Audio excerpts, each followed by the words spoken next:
banyak orang itu yang akhirnya menyadari bahwa mobil ini itu nggak untuk setiap orang, karena banyak sekali kekurangannya, banyak sekali.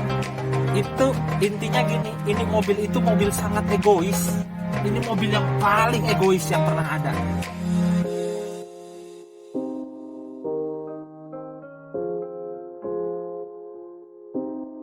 Rata-rata orang Indonesia itu maunya rata-rata sama. Ya mungkin banyak pikiran kali orang Indonesia itu ya. Jujur deh Bapak, kalau Bapak mau beli mobil gitu ya, yang dipikir siapa sih? Mikir nanti kalau ke pasar gampang dibawa, nggak kegedean. Tapi di lain pihak pengen semua anak, cucu, cicit, keponakan masuk semua. Terus kalau mudik pengennya bawa-bawaannya banyak. Udah gitu gimana? Maunya kenceng supaya cepat sampai. Terus pengen juga irit tuh. Banyak mintanya sih. Orang Indonesia itu banyak mintanya, termasuk saya. Ada mobil yang dibuat untuk bisa insya Allah dapat itu semua. Jadi dia tengah-tengah gitu loh. Pengen maco, supaya maconya dapat dikasih unsur maco. Tapi pengen kalau yang ibunya nanti naik supaya tetap tidak kelihatan sangar. Jadi walaupun maco ada segi feminim. Cowok masuk bisa, ibu-ibu masuk juga cantik. Kalau mobil ini itu dia berani milih karakternya, berani memilih cirinya.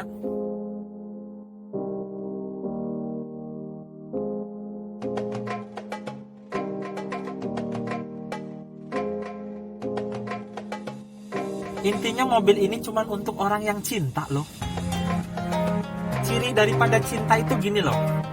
Kalau kita cinta sesuatu atau kita cinta seseorang, kita itu udah tahu benar-benar karakter atau sifatnya. Kita tahu yang kita cintai itu ada segi positifnya, ada segi negatifnya. Jadi bukannya nggak tahu, kita tahu ada segi negatifnya, kita tahu ada kekurangannya. Tetapi karena kita cinta, kekurangannya ini dimaklumi.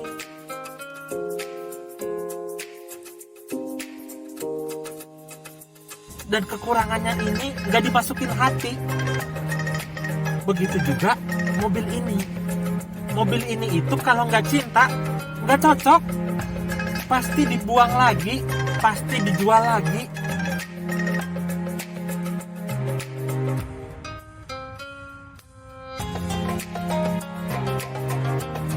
Saya kasih tahu ya kekurangannya supaya siap kalau mau beli mobil ini. Kalau udah tahu kekurangannya, kalau rasanya nggak bisa nerima, asik kayak orang mau kawin tuh. Kalau rasanya nggak bisa nerima, jangan diambil. Ini itu mobil kecil, ini itu mobil sempit. Ukur aja sama mobil-mobil city car gitu. Kadang-kadang ini lebih kecil loh, itu lebih gedean city car loh. City car tuh ngerasa lebih lebar gitu loh. Kalau ini tuh agak kram gitu loh. Baik dari segi bawa orang, apalagi dari segi bawa barang. Oh kacau deh, kacau. Bawa orang itu, ini cuman bisa ya satu orang di depan, nomor 2 penumpang, yang nomor 2 di samping, nomor 3 di belakang. Itu 2 itu ya, sebenarnya itu bukan kursi penumpang. Yakin deh, itu tuh kursi penumpang sementara, karena nggak layak. Kalaupun orang ditaruh situ tuh ya, hanya layak anak kecil ngantar sekolah. Kalau untuk pembantu aja ya, mohon maaf, asisten rumah tangga itu nggak manusiawi loh, nekuk. Nah pokoknya sempit. Bawa sepeda nggak cukup. Harus pikir cara lain untuk bawa sepeda. Nah itu kekurangannya, yang paling menurut saya yang paling dramatis. Bapak-bapak, ibu-ibu yang suka naik mobil yang masa kini itu kan mobilnya halus di jalan raya tuh, stabil, mau ngepot gitu rasanya cheat gitu ya. Ini itu suspensinya terlalu empuk, jadi kalau nggak biasa rasanya akan seperti mau jempalik. Nggak percaya? Nah, saya mau goyang-goyang di luar, takut dilihat orang. Lihat di sini ya, lihat background saya nih, lihat background saya. Tuh, kan, goyang. Ini mobil itu gampang banget goyang. Jadi ini kalau dijadikan untuk mobil goyang gitu ya, misalnya di Ancol atau di mana, nggak cocok loh, nggak cocok. Ini bisa digerebek orang.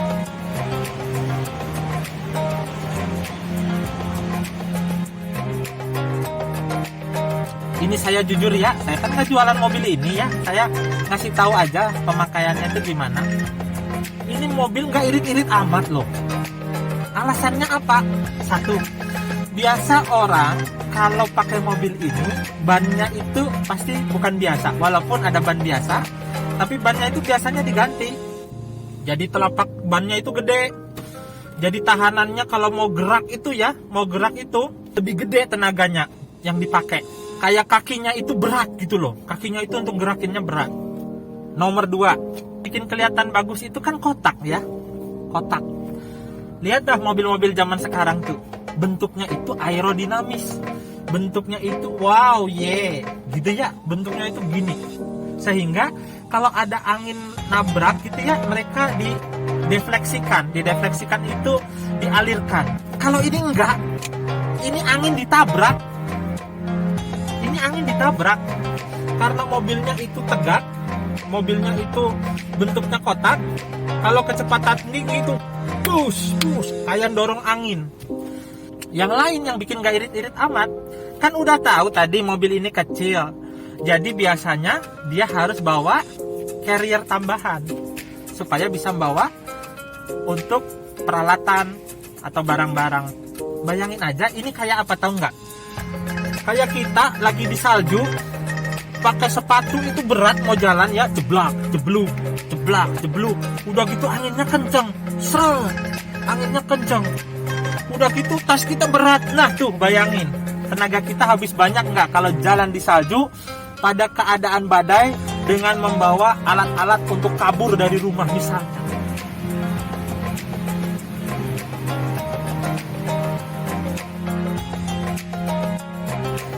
Itu kan mesinnya kecil ya, 1500 cc gitu loh. Sedangkan dia harus yang tadi itu ngeluarin tenaga yang besar. Jadi istilahnya ini mobil itu biasanya gerung loh. Gerung. Tapi gerungnya itu lama-lama kebiasa. Jadi bayangin aja, mau 100 km per jam aja, satu, akselerasinya itu harus pinter-pinter. Ada triknya, nanti saya kasih tahu. Akselerasinya tuh harus pinter. Kalau nggak biasa, itu mau nyelip, aduh pusing dah mau nyelip itu diketawain orang kadang-kadang. Kayak gimana ya, badan gagah tapi loyo, nggak bertenaga. Tapi begitu udah tahu triknya, biasa aja tuh, kayak jalan biasa. Mobil-mobil bapak ibu yang biasa dipakai itu ya, itu paling sekitar 1000 kalau lagi diem, 1500, 2000 udah ganti gigi. Ini kalau udah 100, udah masuk gigi 5 secara otomatis udah kehabisan, nggak ada gigi lagi, udah ompong. Jadi dia maksa terus dengan gigi 5 gitu. Nggak bisa terlalu kencengnya, kenapa? Satu gerung. Nomor 2, bayangin lagi ngebut, ininya goyang nih, tel. Ya kan takut kita ngelimpang. Apalagi kalau lagi bawa anak, itu beda jauh. Bawa anak itu, wah harus hati-hati. Kalau mau kencang, itu nggak bisa kayak kita naik city car sekarang. Bisa sambil megang handphone gitu ya, bisa sambil whatsappan. Ini mah nggak bisa. Ini harus konsentrasi. Konsentrasi tuh ya masih bisa lah 80 km per jam gitu balas WhatsApp, walaupun nggak boleh. Sekarang udah ada CCTV, udah banyak di mana-mana dan kita nggak tahu tuh tiba-tiba dijepret aja. Nah, tapi kalau udah 100 tuh, aduh jangan harap pegang handphone deh kalau nggak mau tabrakan. Konsentrasi dalam artian ya yang benar, ngelihat ke jalan gitu, jangan pelingak-pelinguk lihat cewek apa, udah nggak bisa neng ini mah.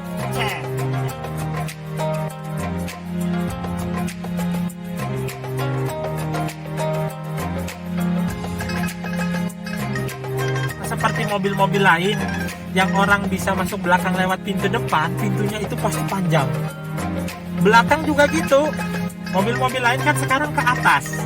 Ya, udah gitu pendek ke atas. Ini enggak, ini ke samping. Jadi walaupun ini mobil kecil, tapi milih parkirnya itu kadang-kadang harus hati-hati. Parkir, makanya kadang-kadang ada orang gitu ya ngelihat mobil kayak gini nih ya, kayak introvert mobilnya itu, parkirnya itu di tempat yang orang lain nggak parkir gitu.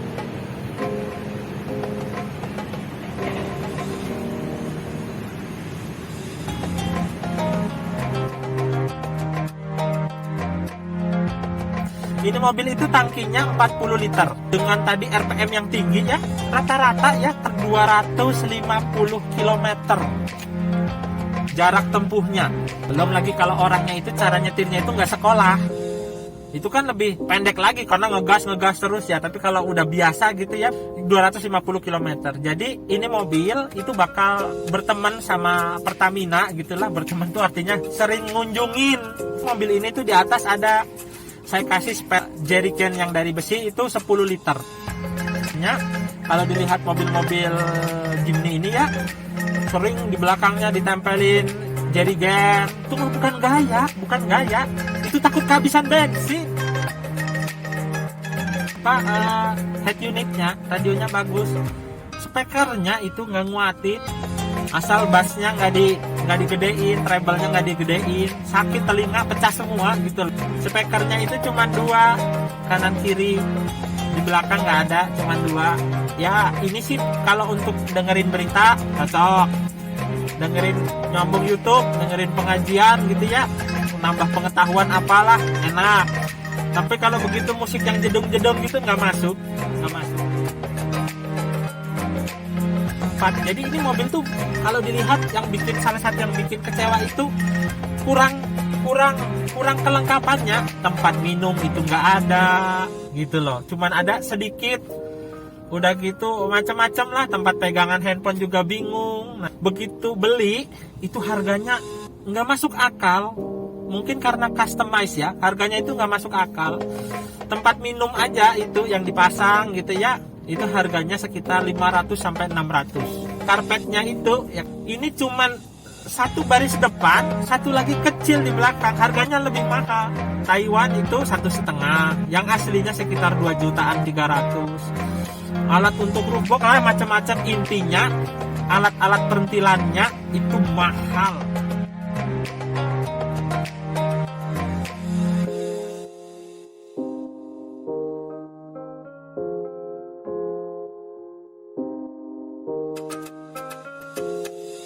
Nah, sampai sini, ini jujur tadi itu adalah kekurangan-kekurangannya yang benar-benar prinsip menurut saya. Habis tonton ini, minta tolong. Ini kan hasil survei ya, siapa tahu bisa survei saya terhadap mobil ini bisa mengubah pola pandang gitu ya. Nah, tolonglah itu dipencet tuh. Nah, subscribe.